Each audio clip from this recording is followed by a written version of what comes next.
Assalamualaikum warahmatullahi wabarakatuh. Apa kabar semuanya sobat? Berjumpa kembali di Z2H Insight Channel. Mudah-mudahan kabarnya selalu dalam keadaan baik-baik saja dimanapun sobat berada. Sebagai manusia yang beradab, tentunya manusia melakukan sebuah komunikasi.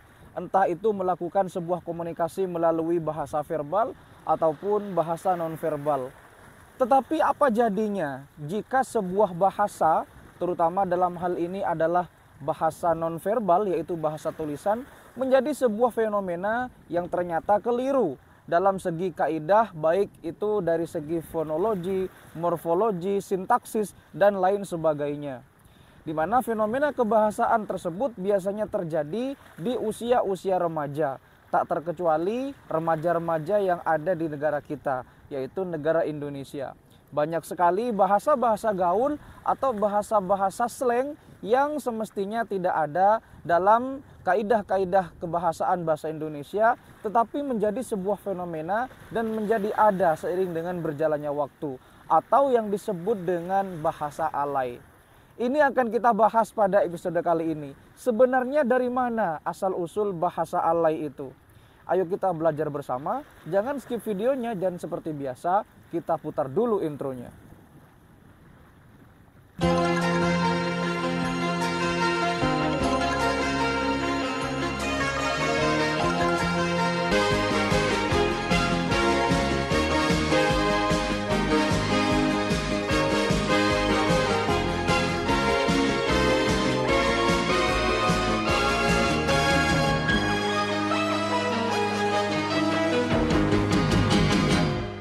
Berbicara mengenai fenomena kebahasaan, tentu sangat menarik untuk dikaji dan dibahas. Karena bahasa itu biar bagaimanapun adalah sebuah elemen terpenting yang ada dalam sebuah peradaban manusia. Apapun rasnya, apapun suku bangsanya, bahasa menjadi sebuah pembeda dan sebagai sarana komunikasi untuk berinteraksi satu sama yang lain. Fenomena kebahasaan itu sangat banyak, mulai dari penyimpangan atau yang disebut dengan campur kode, alih kode, dan seterusnya. Dan salah satu dari sekian banyak fenomena kebahasaan adalah sebuah bahasa atau terbentuknya bahasa dari sebuah masyarakat tertentu, yaitu sebuah bahasa alay. Sebenarnya dari mana asal-usul dan asal-muasal serta sejarah bahasa alay, terutama yang ada di remaja Indonesia? Tahukah Anda bahwa alay ternyata berasal dari sebuah singkatan atau disebut dengan akronim, yaitu anak layangan. Ya, anak layangan itu kalau kita cermati bahwa berarti dia sedang bermain layangan, berada di luar ruangan, kemudian berbau terik matahari, dan biasanya bajunya compang-camping dan identik dengan anak yang dalam hal ini adalah anak yang sering keluyuran di luar rumah, sehingga disebut dengan anak layangan. Tetapi yang berkembang di masyarakat, anak layangan atau yang disingkat dengan alay atau disingkat lagi dengan kaum alayers itu merujuk kepada sebuah stereotip perlakuan atau kelakuan serta tingkah laku anak-anak muda yang berasal dari remaja Indonesia. Dalam hal ini adalah yang agak sedikit norak, kemudian menengah ke bawah, serta terlalu berlebih-lebihan dalam berbusana, serta mengungkapkan sebuah ekspresi kebahasaan. Itulah yang disebut dengan fenomena alay. Ternyata fenomena alay itu tidak hanya di Indonesia, ada juga di negeri tetangga kita, yaitu di Filipina. Tepatnya disebut dengan Jejemon. Tetapi kita tidak akan membahas di negara tetangga kita itu, kita akan hanya terfokus kepada negara tercinta Indonesia, yaitu negara Indonesia. Nah, kita kembali lagi kepada pembahasan kita, yaitu tentang bahasa alay. Ternyata menurut sejarah bahasa alay itu ada sekitar dekade akhir 1960-an hingga awal dekade 1970-an yang disebut pada waktu itu fenomena crossboy. Ya, fenomena crossboy itu berarti anak-anak yang ada di jalanan atau anak-anak berandal. Jadi disitulah terbentuk sebuah bahasa yang mana bahasa tersebut mempunyai kaidah-kaidah tersendiri. Dalam hal ini adalah penyimpangan kaidah dari susunan-susunan atau tata bahasa atau gramatikal dari sebuah bahasa Indonesia yang sudah baku. Baik Indonesia ejaan lama, ejaan baru, ejaan yang disempurnakan hingga saat ini yaitu ejaan bahasa Indonesia atau EBI. Kemudian bahasa-bahasa anak-anak crossboy atau anak-anak berandal di dekade 1960-an akhir hingga awal dekade 1970-an itu menjadi sebuah perbincangan hangat seiring dengan menjamurnya musik rock pada waktu itu. Jadi pada waktu tahun 1970-an dunia dilanda rock fever, tak terkecuali negara Indonesia. Sehingga ini berpengaruh terhadap kebahasaan anak-anak muda dan remaja-remaja pada saat itu. Kemudian ini berkembang dan berjalan hingga terus-menerus hingga pada awal 90-an akhir dan memasuki dekade 2000-an awal. Di mana pada era 2000-an awal bahasa-bahasa alay atau bahasa-bahasa crossboy dan bahasa lain yang disebut dengan bahasa slang itu mengalami peningkatan yang cukup signifikan, ditambah lagi dengan ekspansi atau terobosan-terobosan baru dalam dunia industri telekomunikasi khususnya pada pesan singkat. Kita mengetahui pada era 2000-an banyak sekali bermunculan handphone-handphone yang bersifat telekomunikasi, kemudian bertipe monofonik dengan layar monokrom, kemudian dilengkapi dengan fitur pesan singkat mulai dari pager, kemudian SMS atau short message service yang kemudian ini membuat fenomena-fenomena kebahasaan dalam tanda kutip adalah bahasa alay menjadi berkembang di masyarakat. Tentu dulu Anda ketika lahir di tahun 90-an, Anda mungkin sudah tahu apa itu pager, kemudian memasuki era 2000-an awal, sudah ada handphone yang bisa mengirimkan pesan singkat atau SMS. Di mana biasanya SMS itu memiliki keterbatasan pengiriman pesan maksimal 160 karakter. Sehingga ini menyebabkan bahasa-bahasa yang sudah populer di tahun 60-an hingga 70-an menjadi bangkit kembali di era 2000-an awal yang disebut dengan bahasa alay. Nah, pertanyaannya seperti apa ciri-ciri bahasa alay itu? Yang pertama, ciri-cirinya adalah pasti dia mempunyai penyimpangan dari sistem kebahasaan bahasa Indonesia. Seperti contoh, angka itu biasanya sering digunakan sebagai huruf. Seperti contoh, angka 4 itu biasanya digunakan untuk huruf A. Angka 0 biasanya digunakan untuk huruf O. Dan seterusnya, angka 3 biasanya digunakan untuk huruf E. Dan lain sebagainya.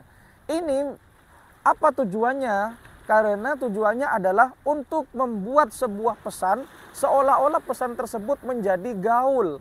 Kemudian ketika mereka menjadi gaul, seolah-olah mereka akan dihargai oleh teman-temannya, seolah-olah mereka akan bangga karena sudah menggunakan bahasa atau bahasa nonverbal, dalam hal ini adalah bahasa tulis, SMS, kemudian si penerimanya berharap, wah ini anak gaul nih. Seperti itu yang berkembang di masyarakat pada tahun 2000-an awal.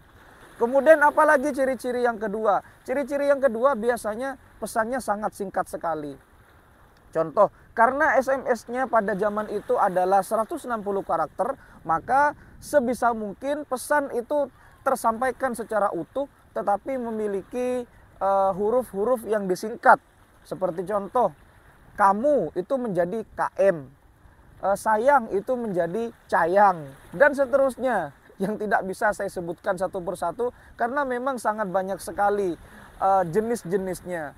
Kemudian selain disingkat, biasanya bahasa alay itu adalah memiliki perbedaan-perbedaan fonologi atau apa ya istilahnya adalah pelafalan-pelafalan tertentu. Biasanya memiliki perbedaan di huruf-huruf konsonan seperti S, Y, A, N, K itu biasanya dieja menjadi C, Y, A, N, K. Dan masih banyak lagi perbedaan-perbedaan lainnya yang mendasari kemunculan-kemunculan bahasa-bahasa alay.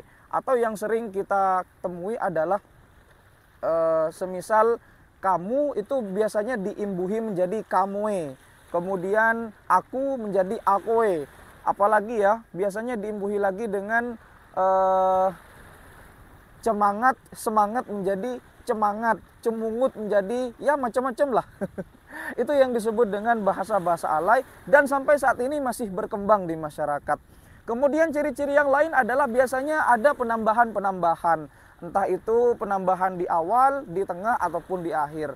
Permisalan begini, iya itu berubah menjadi ea.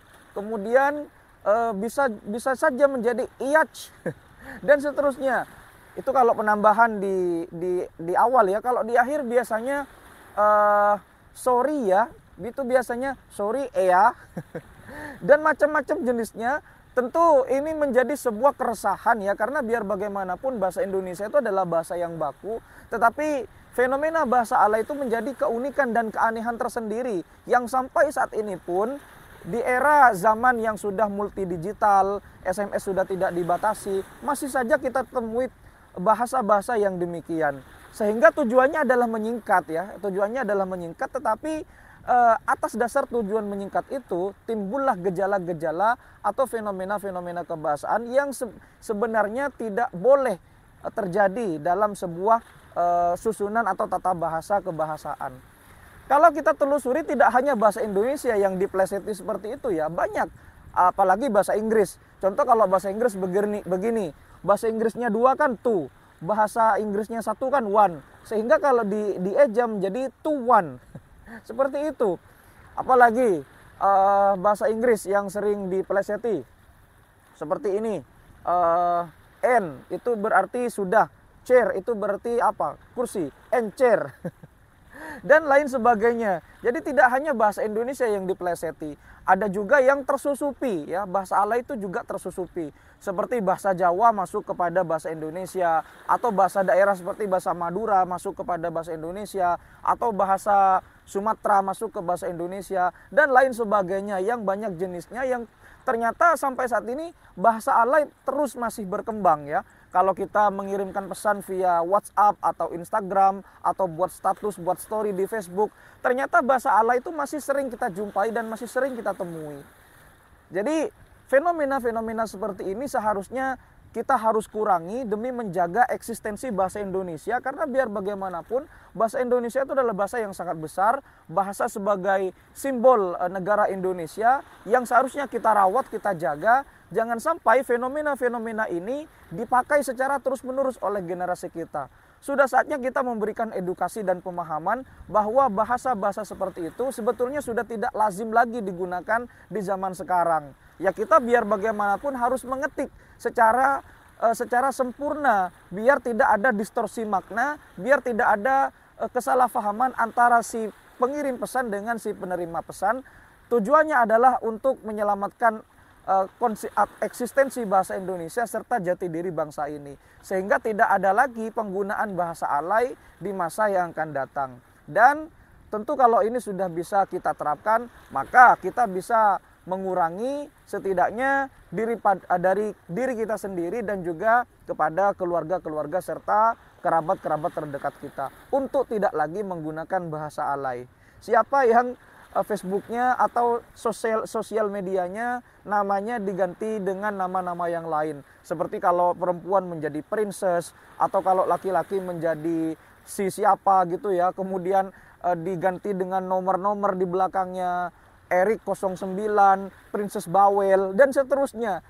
Tentu ini sangat jauh dari kebahasaan Indonesia, kebakuan bahasa Indonesia, yang mana ini sebuah jati diri bangsa. Jadi mari kita bertobat, atau setidaknya kita beralih kepada kaidah-kaidah kebahasaan yang benar, bukan lagi memakai bahasa alay yang sudah seperti sekarang ini yang sangat meresahkan. Demikian video ini saya buat, mudah-mudahan bisa memberikan manfaat dan edukasi kepada kita semua bahwa bahasa alay itu ternyata sudah ada sejak dulu, tetapi sampai saat ini pemakaiannya masih sangat masif. Demikian, kalau ada komentar silahkan kita diskusikan di kolom komentar. Dan seperti biasa jangan lupa untuk like, komen, share, dan subscribe agar channel ini terus berkembang. Sampai jumpa di video berikutnya. Wassalamualaikum warahmatullahi wabarakatuh.